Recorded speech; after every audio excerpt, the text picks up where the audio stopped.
The girl everyone ignored. The marketplace was loud, crowded, and full of color.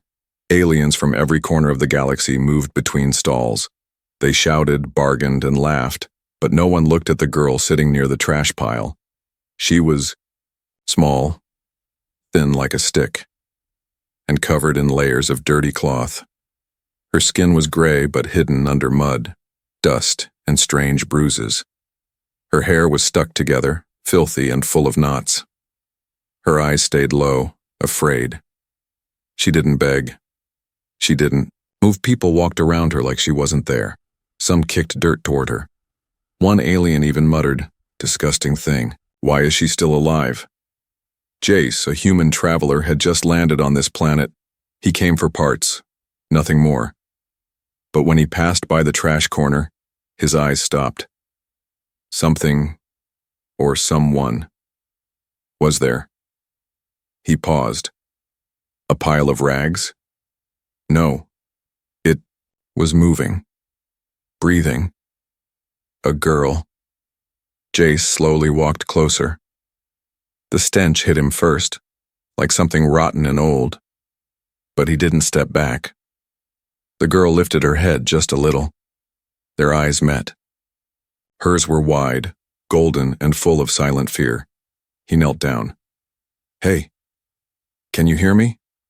The girl flinched and curled into a tighter ball. A vendor behind him shouted, "Don't touch her, human. She's not right. Some say she's cursed. Disease, madness, filthy little thing." Jace looked at the girl again. She wasn't shaking from sickness. She was shaking from fear, and cold, and hunger. He noticed something strange. She wasn't begging. She didn't ask for food. She just waited. "How long has she been here?" he asked, no one in particular. Another alien replied while laughing, 3 days, maybe 4. No, one touches her. She smells like a sewer." Jace ignored them. Slowly, he removed his jacket and placed it over her shoulders. The girl's eyes widened again. She didn't speak, but her lips trembled. She didn't pull away. "I'm not going to hurt you," he said gently. "Come on, let's get you somewhere warm." She didn't move. So Jace reached out, carefully. He lifted her up in his arms. She was light. Too light, like she hadn't eaten in days. A loud gasp came from the crowd. "Hey, human, are you crazy? Don't carry that filth. You'll catch something." "She's not yours. She's not even worth feeding." Jace kept walking, holding the girl close. He didn't reply to anyone. She didn't speak. She didn't cry. But her tiny fingers held onto his shirt, just a little. Back in his small rental room, Jace laid her gently on a soft blanket. The light showed more of her, bruises, burn marks, and something that looked like an old collar scar around her neck. He sighed. "Who did this to you?" She stared at him, silent, watching every move. "I'm going to get some warm water, okay?" he said. No reply. He walked into the washroom, turned on the tap, and filled a basin. The steam rose slowly. When he came back, she was still in the same place, frozen like a statue. "I'll help you clean up. Just your hands and face for now. Is that all right?" Still no answer. He dipped the towel in the water and wrung it out. Then he touched her hand gently. She flinched hard, like she expected pain, but when the towel brushed her skin, she gasped. Warmth. She hadn't felt it in so long. He cleaned her hands, then her face. Layer after layer of dirt came off. Her skin was gray-blue, soft under the grime. She wasn't a monster. She wasn't scary. She was just a child. A terrified child. After a while, she fell asleep on the floor near the heater, curled up like a kitten. The jacket was wrapped tight around her. Jace watched her for a while, so small, so broken. He whispered to himself, "Why did no one help you?" Suddenly she stirred. Her eyes opened. She looked straight at him, and then she whispered, so soft he almost didn't hear it. "Please, don't let them take me back," she touched hot water for the first time. Jace couldn't sleep that night. He sat in the corner of the room, watching the strange little alien girl curled up near the heater. She had used his jacket as a blanket, her tiny fingers still clutching the sleeve. Outside, the night wind howled through the narrow streets. But inside, it was quiet. Too quiet. He remembered her words. Please, don't let them take me back. Who were they? What had she escaped from? In the morning, Jace brought her food, soft bread, fruit, and a warm drink. She stared at it like it was a trap. It's for you, he said gently. She picked up the bread with shaky hands and sniffed it. When she tasted the first bite, her eyes filled with tears. She ate fast at first, like someone might steal it away, but then slower, like she wanted to enjoy each bite. Jace waited, saying nothing. After she finished, she looked up at him, still silent, but her eyes no longer looked afraid. Just tired. Later that day, Jace set up the washroom. He filled the old tub with clean, hot water. Steam rose and filled the air. It smelled of soap and something sweet, lavender. When he returned to the main room, she was sitting on the floor, hugging her knees. He sat beside her. Do you want to try a bath? He asked. She blinked. Warm water. It'll feel good. You don't have to be scared. Still no answer. I'll wait outside. You can lock the door if you want. Just take your time. He stood, pointed toward the washroom, then left. After a long silence, he heard the door creak open and shut, then nothing. Minutes passed, and then a small splash, then another, then a strange sound, like a breath caught between laughter and sobbing. Jace didn't move. He just listened. Inside, the girl touched hot water for the first time in her life. She pressed her arms into it, then her legs, then carefully, her face. The water turned, dark as dirt and old blood washed away. She whispered words softly in her own language, forgotten sounds almost like prayer. For the first time, she didn't feel pain on her skin. She felt comfort. 30 minutes passed. Jace was about to check when the door opened slowly. The girl stood there in the clean, oversized shirt he had left for her. Her hair was wet and messy, but now soft. Her skin was clean. The marks and scars were clearer now, proof of terrible things. But her eyes, her golden eyes, were brighter. You okay? Jace asked softly. She nodded. That was the first time she ever responded. She sat on the edge of the bed, drying her feet with a towel. Jace handed her a cup of warm soup. She stared at him, curious, like she was trying to figure out why he was being. Most people had kicked her, spit on her, called her dirty, less, and useless. But this human, he brought soap, and hot water, and food, and silence, safe silence. Later that evening, she fell asleep sitting up. Her head dropped gently onto the pillow.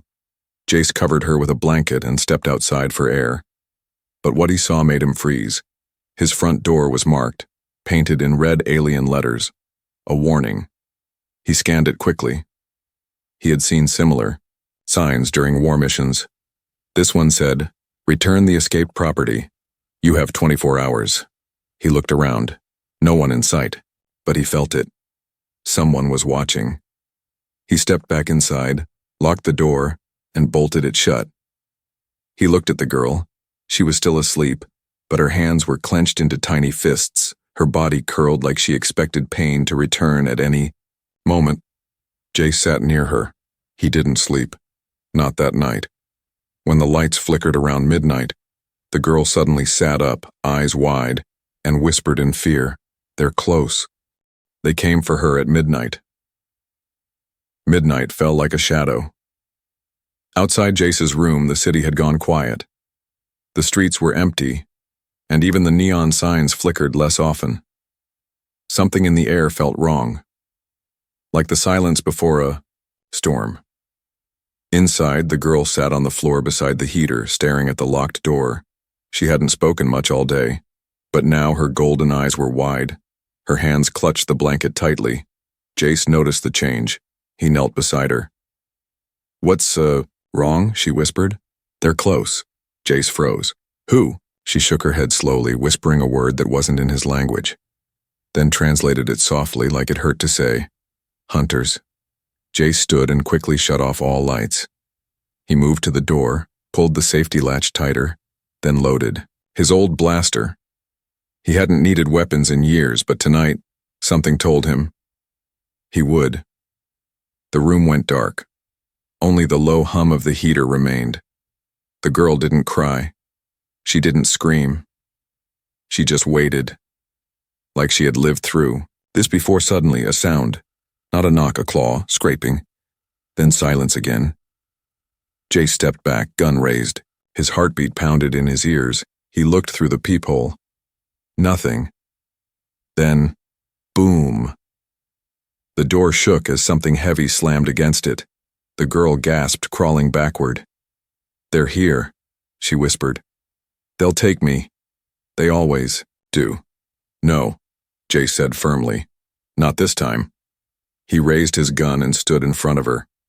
A second slam came. The door cracked. Then a voice spoke through a device, metallic, cold, and calm. "Return the subject. Step aside, human, this is not your concern." Jace shouted back, "She's not your property." The voice replied instantly, "She is not a person. She is an asset. Surrender now." The girl trembled. "If they take me, they'll erase me again." Jace turned to her. "Erase you?" She touched the side of her head. "They wipe memories every time I escape, every time I scream. They put me back in the machine." Tears filled her eyes. "I don't want to forget again." The door burst open. Two masked figures stepped in, tall, armored, and silent. Jace fired the first shot. The blaster hit one directly, but the armor absorbed it. The figure staggered but didn't fall.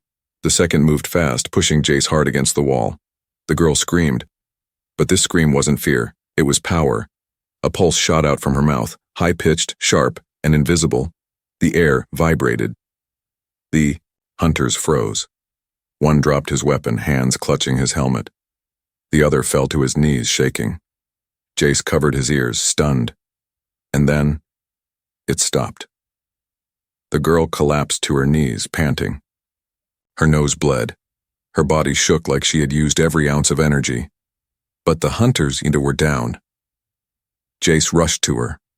"Are you okay?" he asked. She nodded weakly. "I stopped them. For now." He looked at the attackers.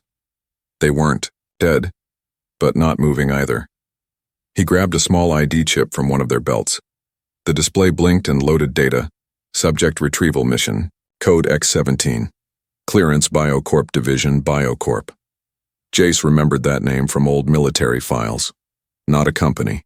A black site lab known for genetic experiments and wiping out their failures. He looked back at the girl. X17. No, she wasn't a number. She was just a scared, smart, and strong child. One who wanted warmth, food, a place to exist. He helped her sit down and wiped the blood from her face. "I won't let them touch you again," he promised. She looked up at him. And for the first time her lips moved, in a small broken smile. The hidden lab. The room smelled of smoke and blood. Jace stood over the fallen attackers, their metal armor still humming with low static. The girl sat on the floor, wrapped in a blanket, her head leaning back against the wall. Her breathing was shallow, her energy almost gone. She had used her scream again, and it had nearly broken her. Jace knew this couldn't continue. They had to disappear. By morning, Jace had packed a small bag, food, medical supplies, and his old military tablet. He had no plan, just one goal: find out who was hunting her. And why? The girl watched him carefully. When he picked up one of the fallen soldier's ID chips again, she flinched. "They belong to the place," she whispered. "The place with the white lights." Jace sat beside her. "You remember more now?" She nodded slowly. They used to put things in my head. I used to be in a glass room. I couldn't scream then. He felt his hands tighten into fists. Do you remember where it was? She pointed toward the edge of the city. The mountain. They buried it under the stone. Jace stared at the coordinates on the stolen chip. It matched her story. There was something buried beneath that mountain. A structure hidden from all. Maps. He recognized the file code. Black Zone 12. Classified. It had been wiped from military records 10 years ago. But now, it was calling them back. They traveled at night, avoiding all patrols. The girl wore Jace's old hooded coat. She stayed close, silent but alert. Every shadow made her flinch. Every strange sound made her grip his arm tighter. After hours of walking, they reached the old mountain pass, and there, just like she said, it was hidden behind crumbling rocks. A steel door, half buried in the cliffside. It had no handle, no screen. But when the girl stepped forward, it opened with a hiss. Jace's heart sank. They still track you. Inside it was cold. The walls were metal. The air smelled of chemicals and old pain. They moved through dark hallways, lit only by blinking red lights. Suddenly, the girl stopped. Her face went pale. This is where they wiped me before. Jace looked around. He saw glass chambers, some broken, some still sealed. Inside, there were tubes, wires, bloodstains, and bones. Not just hers. Dozens. Maybe hundreds. Failed experiments. One room had working lights. Jace entered alone, told her to wait. Inside, he found a console. He wiped off dust and powered it up with an emergency key. Lines of files loaded. Project X-17 Species Base, Human Plus. Zerelian. Purpose, sound-based neural weapon. Status, escaped memory. Resets, 17. Response to warmth. Emotional attachment, increase. Dangerous. When bonded, Jace's jaw clenched. They had made her. They had wiped her. Over and over. And now. They wanted to erase her again. He downloaded the files to his tablet and returned to her. But she wasn't alone. A small robot drone hovered above her, scanning her silently. She didn't move. She looked at Jace, afraid to even breathe. He aimed. Fired. The drone dropped instantly, sparks flying. She rushed to him. They know we're here now, she said. They always come when one drone dies. We're leaving, Jace said. Right now. But then she grabbed his hand, pointed deeper into the lab. I want to show you something. They ran down a long corridor. At the end was a sealed room. Inside. Jace found it. The truth. On the far wall, screens blinked. Photos, names, files. And there was his face. Not from now. From years ago. A soldier profile. Next to it, potential donor. Strong emotional resistance. Placed on observation list, and next to that, a scanned image of the girl. X-17 prototype. Potential match. He stared. No. I was just a soldier. I didn't know. The girl looked up at him. But I always dreamed of you. Before I even escaped. I saw your face in my sleep. Jace knelt beside her. You were meant to be a weapon, but now you're something more. She called him Dad. The sirens screamed. Red lights flashed across the broken lab walls as smoke began to rise from hidden vents. The countdown had started. 10 minutes. Then nothing would be left. Jace grabbed the girl's hand and pulled her. Close, run, now! She followed without a word, her legs trembling but fast. The ground shook again. Metal panels falling from the ceiling as they sprinted down the corridor. They didn't speak. There was no time.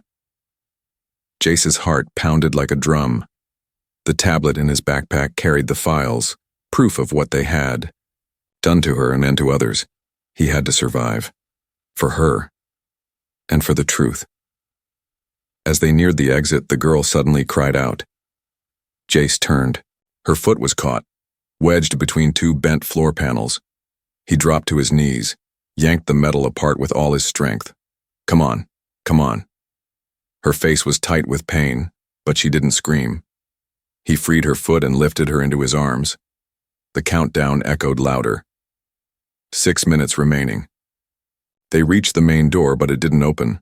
No scan, no lights. Dead, Jace cursed. The shutdown cut power. He looked back, saw smoke racing down the tunnel toward them. Back. There must be another way. They turned sharply into a maintenance shaft, narrow, dark, and filled with spider-like drones clinging to the ceiling. The girl hid her face in his chest. He didn't stop. He crawled through. Finally, they burst out of a grate into cold mountain air. Jace collapsed, breathing hard. The girl coughed beside him. Behind them, a thunderous boom. The lab was gone, buried forever under fire and stone. They walked for hours after that, away from the mountain, away from the people who made her. The girl limped but didn't complain. Jace carried her when she slowed. She rested her head on his shoulder, silent, thoughtful. When they finally stopped, it was at the edge of a cliff. The stars above them were clear and bright. They sat quietly. For the first time, it felt like peace. Then she spoke. Will they come again? Jace looked at her. They might. But I'll stop them. She turned to him. Her voice was small, shaking. You're not afraid of me? He shook his head. Never. I did bad things in there. They made me. They forced you, he said. You're not bad. You're brave. She looked down. Then, softly, can I call you something? Jace blinked. Of course. She hesitated. Her lips trembled. Her hands gripped his jacket. Then she said it. Can I call you Dad? Time stopped for Jace. All the battles, all the loss, all the scars in his soul, and now, this. A single word that hit harder than any gunfire. He didn't reply at first, his throat was tight. Then he nodded, once, firmly. Yes, yes you can. She smiled for real this time. A smile not born from relief, but from hope. That night, they built a small fire near a quiet stream. She fell asleep in his lap, warm and safe. Jace sat awake, staring at the flames. He knew they weren't done. Her hunters wouldn't give up. Not now that she was awake. Not now that she remembered who she was. But now, she had someone to protect her, and he had something to live for. The escape plan. 2 days passed. Thuar. Girl slept longer now, safer in Jace's arms. Her body was healing, her voice was clearer, and when she smiled, it reached her eyes. But Jace wasn't at peace. Because he knew something. They were coming. He sat by the river one morning, sharpening a piece of scrap metal into a knife. His blaster was already half dead. The last drone they destroyed had given him just enough energy cells for one charge, one shot, one mistake, and they were finished. The girl sat beside him, folding leaves like tiny birds. She was quiet, but watching. You think they'll find us? She asked. They already know where we are, Jace replied, not looking up. They're just waiting. Then why don't we run?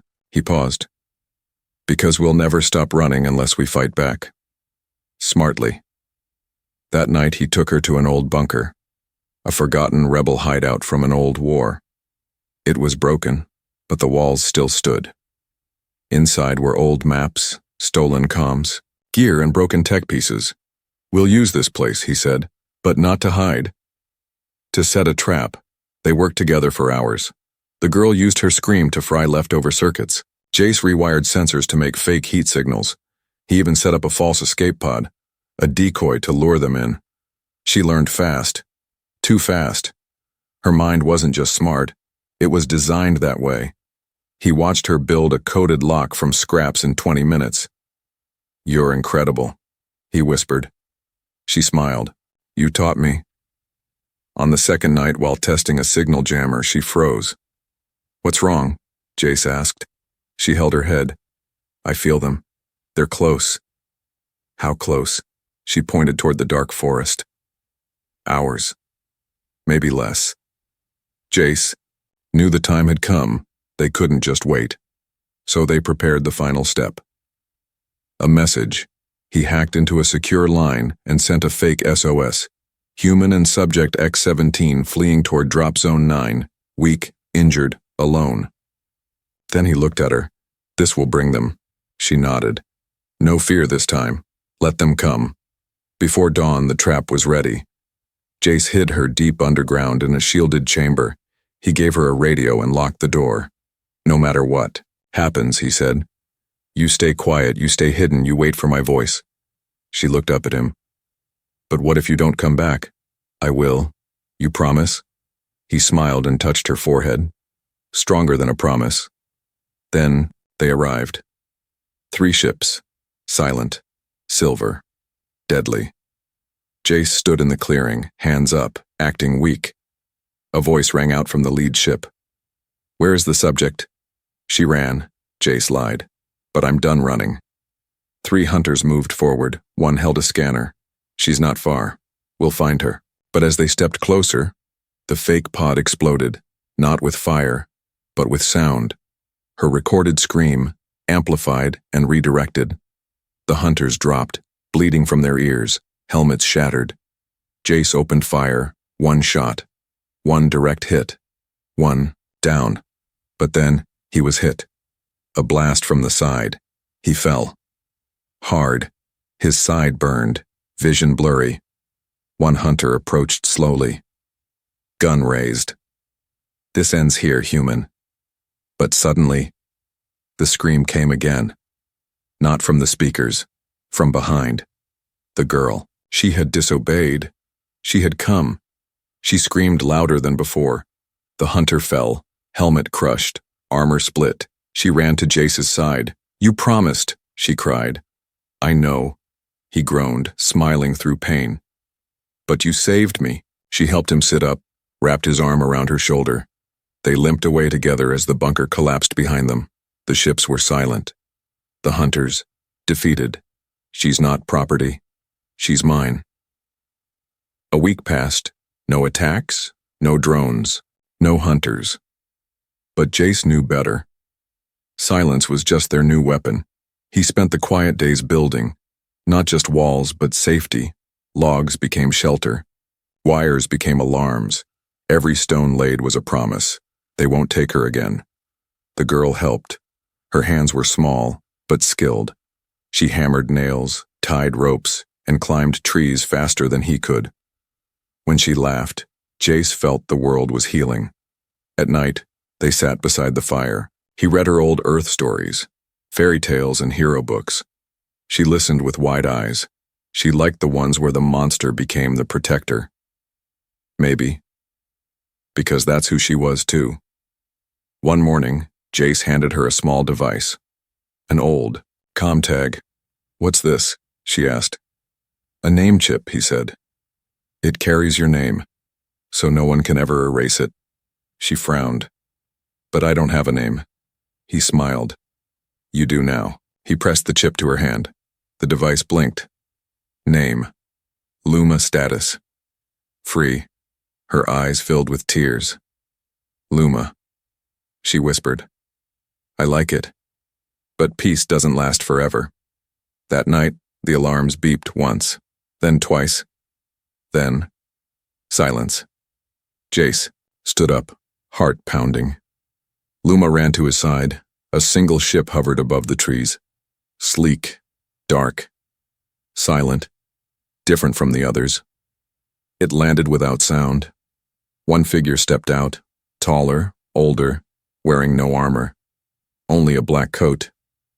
He raised his hand, not in attack, but calm. "I've come to speak," the man said. Jace kept his weapon raised. "Speak from there." The man nodded. "Very well." He looked at Luma. "She is the last of her kind," he said. "All others were failures. But she bonded. You mean she lived, Jace snapped. The man ignored him. We don't want to kill her anymore. We want to study her. Her bond with you is rare, valuable. You want to cage her again?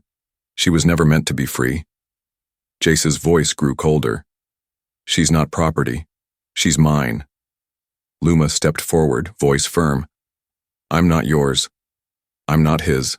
I'm my own. The man paused. I see. He turned to leave, but stopped. One day, he said, others will come. Greed always returns. I gave you a chance to surrender. Now you'll both be hunted forever. Jace stepped beside Luma. Then we'll fight. Together. The ship rose and vanished. Jace and Luma stood still, watching the stars. Then she looked at him. Will you get tired of protecting me? He knelt beside her. I don't protect you because I have to. I protect you because you're my daughter. She smiled. That night, they carved her name into the wood wall of their home. Luma. The girl who chose to be free weeks later. Other humans found them. Refugees, survivors, lost ones. Jace welcomed them. Luma taught the children how to build fire, make traps, and listen to the wind. She was no longer the dirty alien no one wanted to touch. She was their teacher. There, shield their family.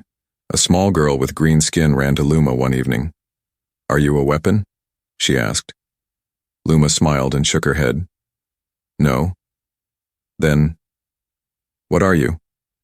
Luma looked up at Jace, then at the stars. I'm a daughter.